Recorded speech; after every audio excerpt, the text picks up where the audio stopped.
Muy buenos días. El día de hoy traemos un reportaje acerca de las barreras que hay en la comunicación.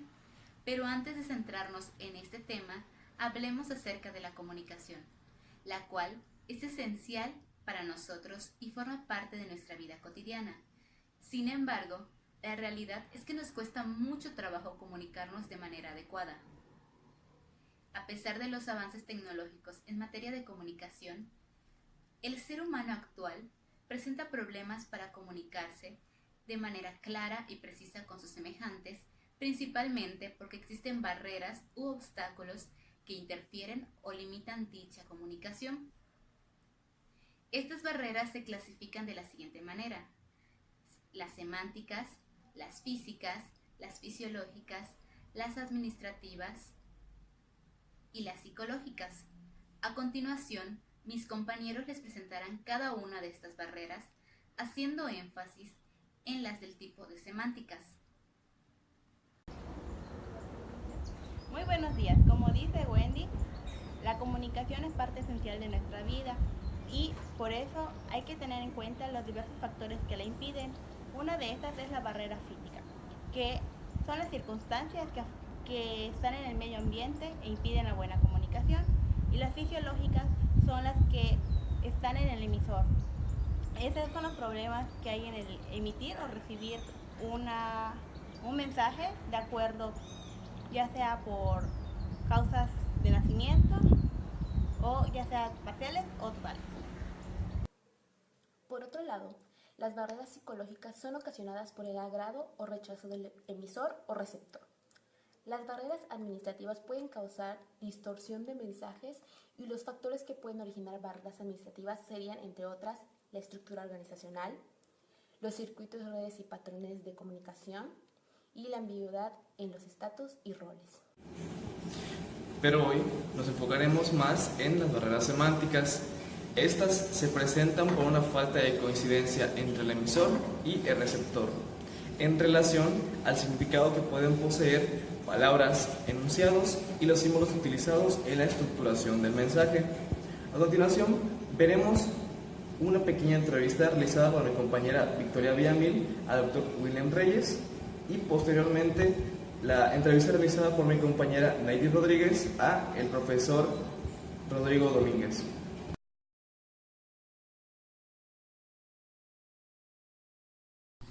La primera pregunta sería, ¿cómo define usted las barreras de comunicación?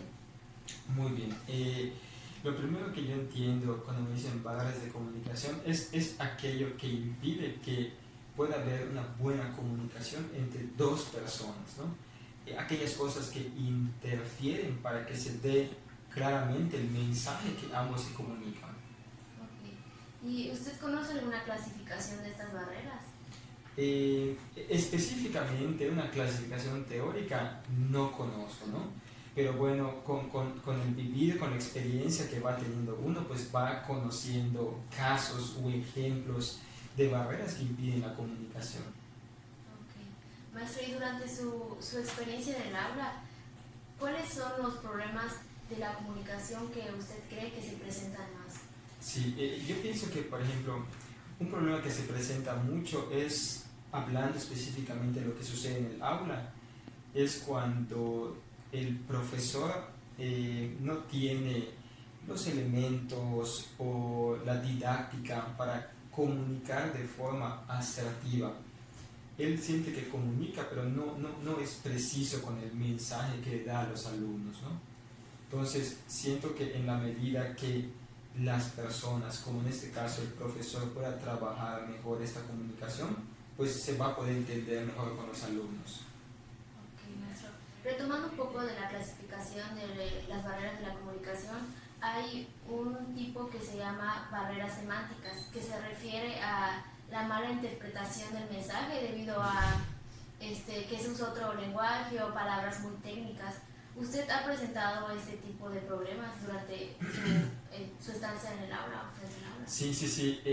La verdad es de que me ha tocado vivirlo como profesor, pero creo que lo más significativo es cómo me ha tocado vivirlo también como alumno, cuando yo fui estudiante, inclusive de la maestría. Uno de mis principales ejemplos barrera de la comunicación fue una que tuvimos con un profesor en el posgrado, ¿no? Siendo alumno, pero a la vez siendo egresado de la licenciatura en educación, pues tú veías las cosas negativas que hacía el profesor para tener una buena comunicación. ¿Qué casos, por ejemplo, ya me tocó? Efectivamente, cuando tú dices, cuando el nivel de lenguaje que uno está manejando es muy técnico, el alumno pues no lo va a alcanzar a comprender. Por eso, lo ideal es siempre usar un lenguaje común, coloquial, que se entienda. Entre la palabra elegante, bonita, técnica, pero que no lo entienden los alumnos. Y la palabra no vulgar, pero sí coloquial, que lo puedan entender, que lo puedan comprender. Creo que siempre es más importante que como profesor, como instructor, uses lo simple en vez de lo complejo, para que se pueda entender bien el mensaje. Hola maestro, buenas tardes. Bueno, nosotros vamos a hacerle unas preguntas para poder conocer un poco más acerca de cómo usted pues considera las barreras de aprendizaje, cómo las ha afrontado y pues eso básicamente. ¿Usted cómo define el concepto de barreras de comunicación? Bueno, desde mi punto de vista y de mi experiencia, una barrera de comunicación o las barreras de comunicación tienen que ver cuando hay dificultades de poder entenderse de manera escrita, de manera oral, incluso en la manera en cómo tú tratas de expresar algo, incluso hasta con ademanes. Ahí cuando lo que tú quieres decir no lo entiende la persona a la que le vas o a la que le estás comunicando, y no lo entiende o no lo comprende, ahí es donde hay una barrera de comunicación. Sí. Ok, ¿y usted cómo se clasificarían según cómo se clasifican las barreras de comunicación? Bueno, existen distintos tipos, ¿no? Tal vez no de manera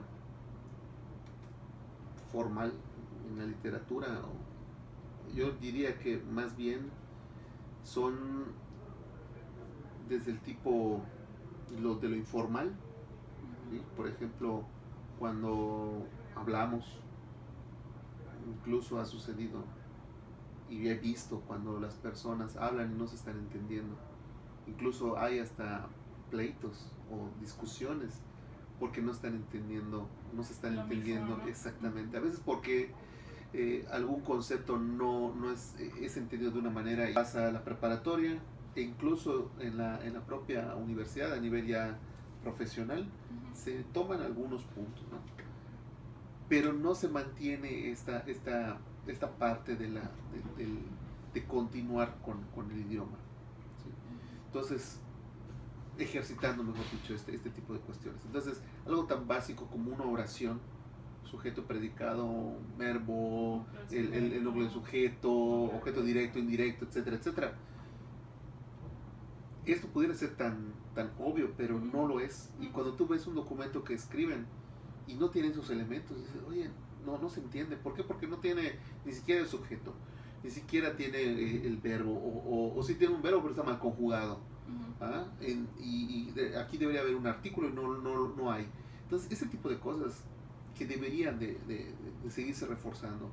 Y me da mucha pena, porque también ha sucedido en mi experiencia, que hay personas, estudiantes, que se ofenden incluso cuando les señalan los errores. No como una burla ni como una exposición, sino con el afán de que mejoren, ¿no? Claro. Y aún así se ofenden por esas observaciones, cuando realmente pues la idea es de que es para mejorar su dominio del idioma. Claro, una crítica constructiva. Exactamente. Entonces ese tipo de cuestiones es lo que se da comúnmente y se corrige, e incluso hay tesis de grado donde tú puedes ver errores ortográficos y que desafortunadamente ya incluso en la última versión de la tesis te das cuenta que hay errores, ¿no? Entonces se señalan y pues se pide que se vuelvan a corregir, o que se corrijan una vez más y otra. Pero sí es algo que tal vez no se debería de ver, pero es algo tan común y que es algo de llamar la atención. Ok, perfecto, gracias. Nosotros nos estamos centrando en las barreras semánticas, que viene siendo la interpretación la interpretación incorrecta de los signos de un código. Entonces, por ejemplo, hablar en un idioma distinto o hablar con un lenguaje a lo mejor un poco más técnico. Entonces, durante su experiencia en el aula, ¿ha vivido una experiencia en la cual se haya representado una barrera de este tipo? Sí, mira, ¿qué es lo que sucede? A veces nosotros estamos tan inmersos en nuestra parte de, pues los que nos dedicamos un poquito más a la investigación y leemos y todo esto, sucede esto de que asumimos que también lo saben, que también nuestros estudiantes lo saben. Entonces, cuando empezamos a hablar de ciertos términos, de cierta terminología, al alumno tal vez le cause mucha confusión o conflicto, o tratan de hilarlo con otro concepto y resulta que no es el adecuado. Entonces, hay que tener mucho cuidado con esto y es una responsabilidad para la persona que estudia cierta área. Y te voy a poner un ejemplo que me viene ahorita a la mente y que creo que la gente que me conoce lo sabe, ¿no? Yo estudio la gamificación en la educación. Desde ese mismo término empieza a haber mucha confusión, porque hay gente que cree que la gamificación es lo mismo que la ludificación. La ludificación es la enseñanza a través del juego, a través de la diversión, digamos que la parte más alegre o agradable de la parte del juego, y si se puede, pues hay aprendizaje. En la gamificación no. En la gamificación se toman los elementos del juego para hacer atractivo un proceso de motivación y de aprendizaje. Pero hay gente que lo considera similar, ¿sí? Entonces, si tú no explicas esa diferencia y tú asumes que lo saben los demás, pues entonces, sí, es un juego. Lo toman como ludificación. Exactamente, lo toman como ludificación. Digo, y todavía sí, el término de ludificación también puede generar conflictos o dudas o porque no lo conoces o confusiones. Entonces, siempre que cuando abordo el tema, lo primero que les digo, la gamificación no es un videojuego, no es diseñar un videojuego, no se trata de programar un videojuego. Se trata de utilizar eso que hace motivante al juego e incorporarlo a nuestras clases. Entonces, puede ser que eso cause confusión. Y del tema que yo te estoy comentando, hay un montón todavía, muchos más temas, ¿no? Y en muchas áreas. Y desafortunadamente... Y bueno, aparte de esto que me ha comentado, ¿qué otras recomendaciones nos daría ante este tipo de situaciones? Mira, nosotros tenemos una responsabilidad como docentes de explicar y de que quede plenamente entendido qué es lo que estamos exponiendo, qué es lo que estamos entendiendo. Hace muchísimos años, mi primer trabajo, y lo voy a comentar porque tiene que ver, mi primer trabajo como docente, ya cuando egresé de la licenciatura en educación, fue dar clases de lógica en preparatoria. Y yo en la preparatoria no me gustaba la lógica. No me gustaba la lógica. O sea, de plano no le encontraba el sentido. Y solo porque lo tenía que hacer, lo pasé y lo pasé, ¿no? Cuando me dan la oportunidad de dar clase, me dicen, sí, pero es de lógica. Bueno, entonces, a partir de esa experiencia, dije, no, o sea, tiene la gente, mis estudiantes, tienen que entender qué es lo que estamos viendo. Porque algo que yo comprendí en ese momento era que no estaba entendiendo lo que me estaban explicando. Y así tuve muchas experiencias con profesores. No entendía lo que me estaban explicando. ¿Sí? Entonces, en mi caso, yo lo he tenido siempre como algo fundamental en mi práctica docente. Que entiendan qué es lo que yo les estoy explicando. No es como algunos compañeros dirán, de que bueno, no, es que lo tienen que entender ellos. O sea, yo tengo que estar en este nivel, no me puedo bajar. Yo no. O sea, si tú quieres que estén en tu nivel o que te superen, primero tienes que darles la parte básica, explicarles, que quede claro, haciéndole analogías, haciendo ilustraciones, haciendo todo este tipo de comparaciones para que le quede claro qué es lo que estoy explicando, si es algo complejo. Y a partir de ahí entonces ya empezar a subir el nivel para que ellos ya por sí mismos puedan entender los conceptos. Entonces es fundamental. Entonces cualquier docente que de verdad quiera trabajar esta parte y que no tenga problemas o que sean los menos problemáticos en comunicación, es que los explique muy bien. Eso es algo fundamental. Está bien, pues eso sería todo, maestro. Muchísimas gracias por el tiempo, sus respuestas. Muy bien. Gracias. Gracias.